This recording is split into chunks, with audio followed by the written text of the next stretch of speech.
Estimado público, bienvenidos y bienvenidas a la serie Visiones Compartidas de la Idea a la Palabra. Hoy, en el nuevo ciclo Aseguramiento de la Calidad de la Profesión Docente. Quiero recordarles que esta nueva serie es realizada por la Dirección General de Televisión Educativa a través del Centro de Entrenamiento de Televisión Educativa en colaboración con la Universidad Pedagógica Nacional. Hoy empezamos este nuevo ciclo con el concepto de aseguramiento de la calidad de la profesión docente. Vamos a tener como invitados a insignes investigadores de toda América Latina, de España y también de nuestro queridísimo país, México. Y para comenzar el ciclo, no hay nada mejor que empezar con una investigadora como Alicia Ávila, en donde abordaríamos fundamentalmente el tema de las prácticas educativas en la enseñanza de las matemáticas. Pero para ello queremos presentarles primero una pequeña semblanza de la doctora Alicia Ávila para empezar con ella nuestra conversación.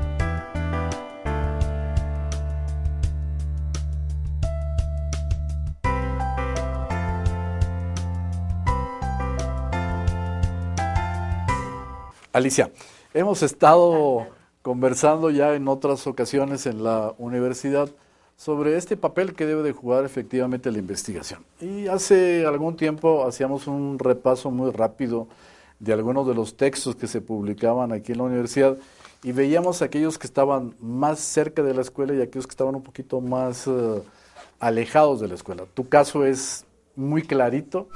Siempre has estado allí en la escuela, preocupada de lo que pasa en el salón de clases, lo que pasa en los centros educativos, en el terreno de la práctica. Y sabemos que tu trabajo ha sido fundamentalmente sobre las matemáticas. Yo quisiera empezar a plantearte una sola pregunta y a partir de ahí empezar la conversación. Muy bien. ¿Qué sucede cuando una investigadora como tú empieza a trabajar este concepto de práctica educativa en la enseñanza de las matemáticas?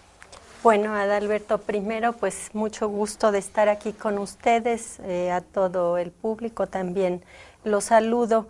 Mira, yo creo que estar vinculado a los salones de clase, a las prácticas, a los profesores, a los niños, te abre un panorama impresionante que no tendrías de ninguna otra manera.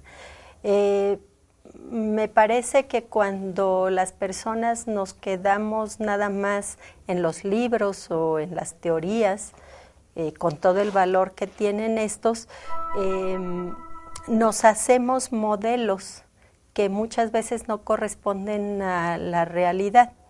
Y nosotros al acercarse uno a la realidad, llamemos así, de la escuela, encuentra uno que esa realidad está llena de matices, de colores, de diferencias, de especificidades que en general los textos no pueden recoger, ¿no?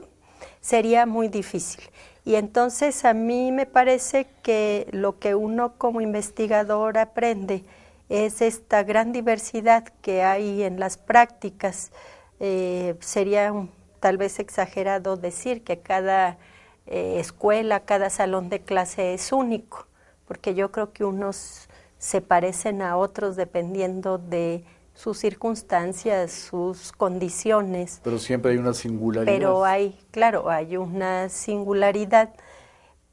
Pero decía yo, hay a la vez esta enorme diversidad que creo que quienes estudiamos la educación y quienes formamos ya sea profesores para que hagan mejor su práctica o formamos profesionales, creo que deberíamos de conocer con más cuidado.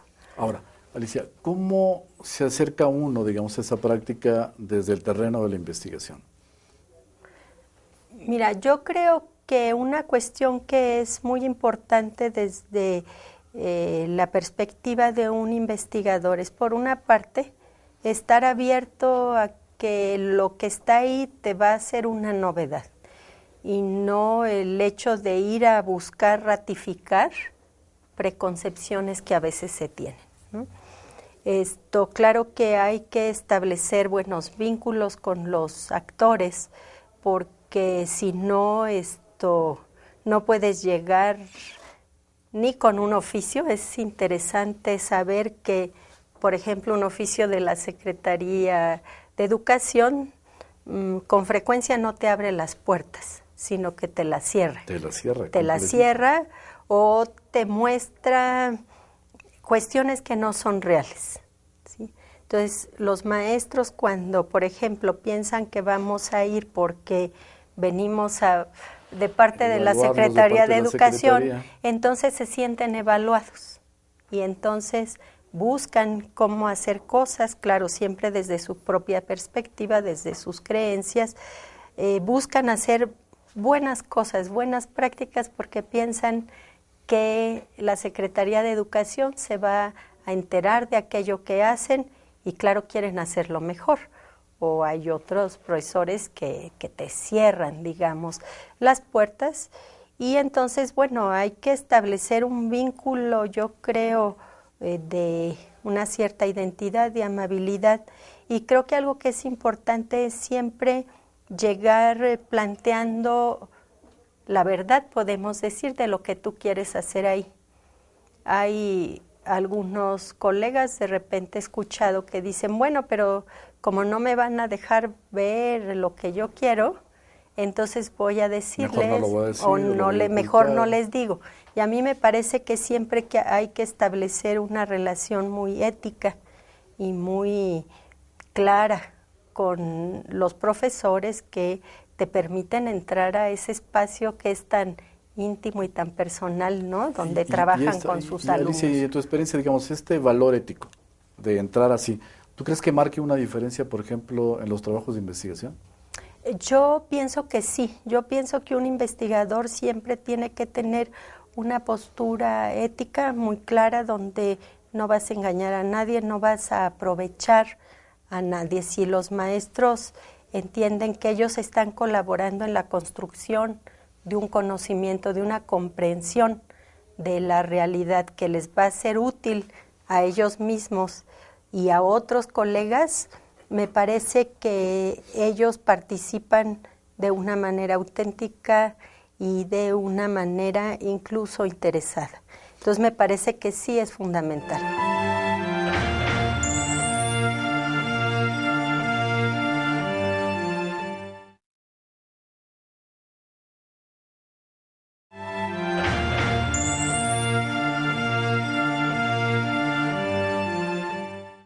Ahora, después de este recorrido que tú has venido haciendo durante toda tu profesión en términos de investigadora, ¿tú encuentras algunas características, digamos, de lo que sería lo que llamamos las prácticas educativas?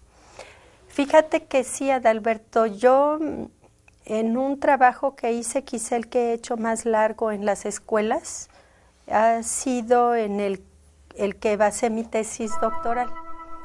Y una de las cuestiones que encuentro en la práctica de enseñanza de las matemáticas es que es una práctica variada, una práctica que tiene distintas raíces. Por ejemplo, están los profesores que tienen la convicción de que lo que les toca es comunicar a sus alumnos el conocimiento. Están los profesores, en general más jóvenes, que aceptaron conforme a la reforma de los años 90, que los alumnos podían construir el conocimiento y que trabajan a través de situaciones problemáticas buscando ayudar a sus alumnos a construir ese conocimiento. Creo que grosso modo serían como las dos grandes expresiones educativas en la enseñanza de las matemáticas, y en medio hay matices. Pero lo que yo quisiera señalar, porque eso normalmente no se señala, es que en estos profesores cuya creencia y convicción los mueve a transmitir a sus alumnos los conocimientos, hay también un compromiso importante en muchos de ellos, y hay variaciones importantes también al interior de este que podemos llamar modelo educativo y que normalmente se considera de una manera un poco cuestionadora. El profesor que trata de transmitir es un profesor pasado de moda, que tradicional, le llueven los calificativos negativos. Y yo creo que no, yo creo que esa práctica que podemos encajonar como en más tradicional o más transmisionista, hay profesores, a mí me tocó ver profesores que tienen un gran compromiso, que saben enseñar a sus alumnos de esa manera, que hacen clases muy interactivas donde los alumnos preguntan, ellos adaptan el conocimiento a las preguntas de los alumnos, están atentos a ver si los alumnos entendieron o no. Me parece como que la idea de entendimiento, cuando está en medio de la acción del profesor, es una idea muy potente en términos de lo valioso que puede ser una práctica. Y yo quiero enfatizar esto, como te decía antes, porque normalmente se definen como paradigmas, ¿no?, del buen enseñar y el mal enseñar, digamos, ¿no? Y en general entendemos que los profesores que no son planteadores de situaciones problemáticas y todos son malos profesores, no enseñan matemáticas, etcétera. Yo creo que si hay buenos profesores que podríamos decir comunican, no tanto transmiten, sino comunican en el sentido de que buscan entendimiento por parte de los alumnos sobre el conocimiento, pero ellos también buscan entender a los alumnos. Bien, pero todos para irles como ajustando su discurso y su práctica al entendimiento de los alumnos. Y en ese sentido estaríamos planteando, digamos, un rompimiento de un esquema en donde dice estos son constructivistas, estos son tradicionales, conservadores. Bien, Alicia, terminamos la primera parte y vamos a continuar con el tema muy interesante que yo sé que tú lo trabajas, sobre prácticas educativas en lo que son las escuelas urbanas, suburbanas, pero también las escuelas indígenas. Muy bien. Gracias, Alicia.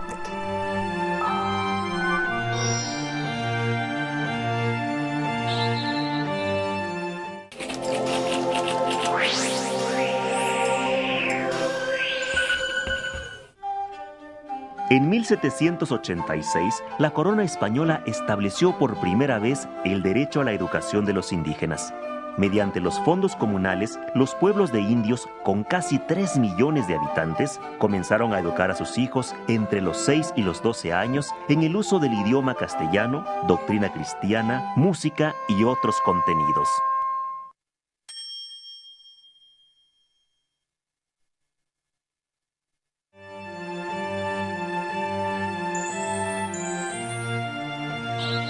Bueno, Alicia, me quedé pensando, abordamos sobre estos maestros que trabajan más, decías tú, un proceso cognitivo, comunicativo, pero también están los otros, ¿no? Están aquellos que trabajan sobre un modelo aparentemente constructivista, sociocultural, ¿no?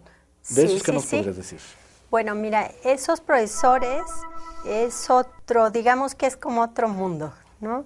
Ellos sí trabajan muy vinculados a los libros de texto, por ejemplo, porque les plantean muchas situaciones problemáticas que ellos aprovechan, y hay algunos, los menos hay que decirlo, que hacen unas secuencias de aprendizaje para sus alumnos muy bien logradas, donde los niños aprenden, discuten, generan nuevos conocimientos, saben, aprenden a validar el conocimiento matemático, en fin.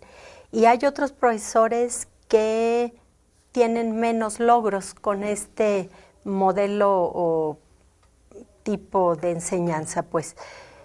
Sin embargo, y yo creo que eso es importante señalarlo, es que para la implementación de un modelo como es constructivista, podemos llamar, o a través de resolución de problemas, no es suficiente solo la voluntad del profesor de hacerlo, ¿no? De decir, voy a plantearle situaciones a mis alumnos y tal, sino que creo que es muy importante que los profesores, paralelamente a esta actitud de cambio, desarrollen también habilidades técnicas, didácticas, de cómo llevar a cabo ese trabajo.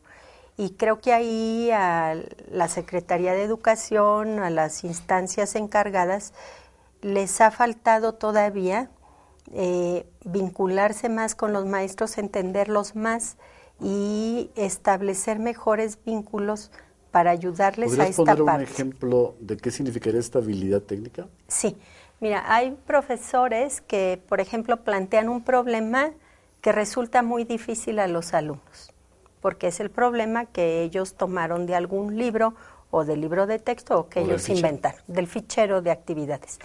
Entonces resulta muy difícil para los alumnos, ningún alumno lo puede resolver. Una habilidad y una destreza, que por supuesto va asociada a un conocimiento del maestro, tendría que ser, bueno, si mis alumnos no están pudiendo resolver este problema, porque no tienen los conocimientos básicos para entrarle, digamos, a la solución, pues lo que yo tendría que hacer es ese problema convertirlo de alguna manera en un problema más fácil. Pero entonces esta es una destreza, por ejemplo, ¿no? Que muchos profesores no tienen, algunos sí. Otra destreza, por ejemplo, los alumnos están trabajando en pequeños grupos para construir soluciones. Y entonces aparecen 4 soluciones distintas o 4 formas distintas de resolver el problema, aunque sea el mismo resultado. Entonces los profesores, hay algunos que no tienen la habilidad para decir, y ahora yo qué hago con esas 4 formas de resolver diferentes. Ahí es donde entran habilidades, por ejemplo, de coordinación, de saber plantear las preguntas adecuadas para llevar a los niños a entender por qué 4 formas distintas de resolver de todos modos llegaron a la misma solución, para plantearles las preguntas adecuadas para que los niños sean capaces de discernir cuál solución o cuál forma de solución es más práctica.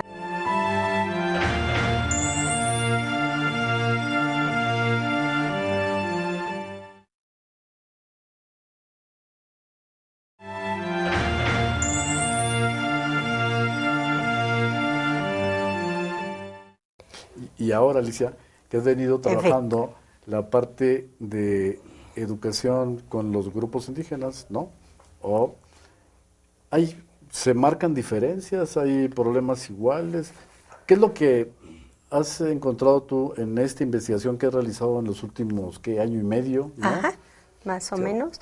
Mira, ¿cuáles son los resultados? De manera muy... muy sucintamente yo podría decir que no es alentador, salvo excepciones que afortunadamente hay, pero no es alentador lo que uno ve en los salones de clases de las escuelas indígenas. Todos sabemos que los problemas de aprendizaje de las matemáticas que hay a nivel nacional, que creo que son importantes, se agudizan en los espacios en donde están las escuelas indígenas.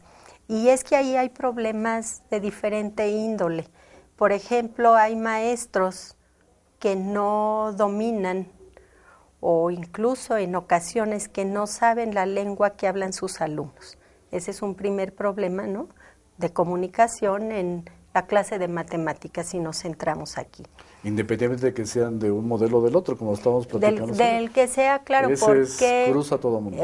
Ahí es como un factor que cruza lo que se puede hacer en matemáticas, ¿no? Tanto el maestro como los niños, como dices tú, con el modelo educativo que haya escogido el maestro, ¿no? Ese es un problema que es importante. Otro problema que a mí me parece importante es este problema de los grupos multigrado.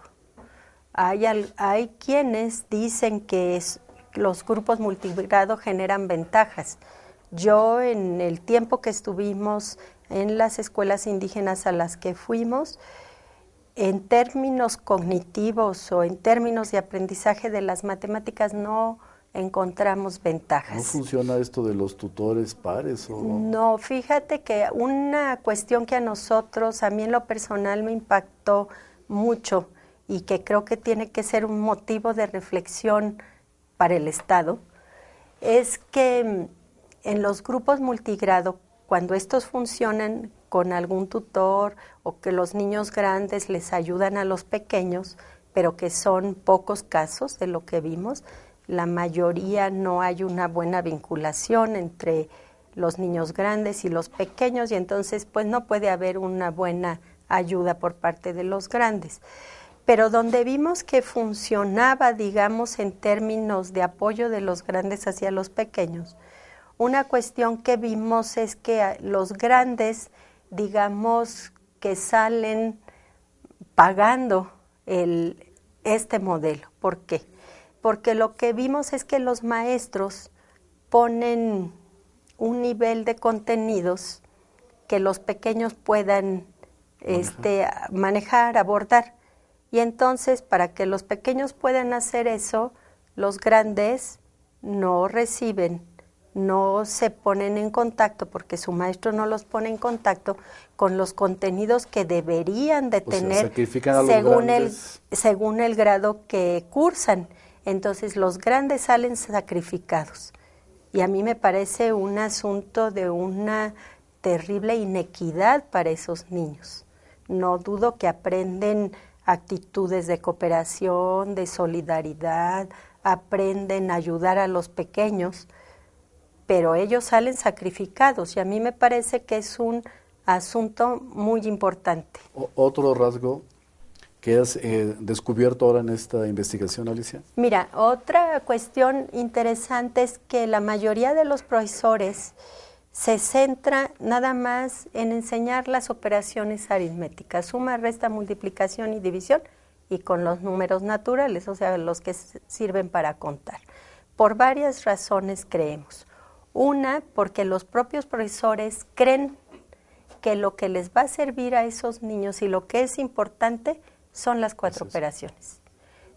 Digamos que su concepción de matemáticas y de las matemáticas que tienen que enseñar es bastante reducida, ¿no? Que en general los maestros de las escuelas que podemos llamar generales, como han tenido más oportunidades de formación, tienen una visión poco más amplia o a veces mucho más amplia de lo que son las matemáticas y las matemáticas que tienen que enseñar.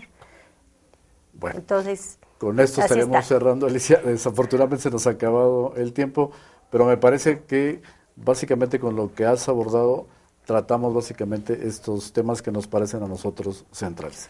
Y a ustedes les agradecemos muchísimo el haber compartido esta temática de visiones compartidas en su nuevo ciclo, la calidad de la profesión docente, y esperamos que continúen viéndonos en este largo ciclo de la calidad de la formación docente. Muchísimas gracias, hasta luego.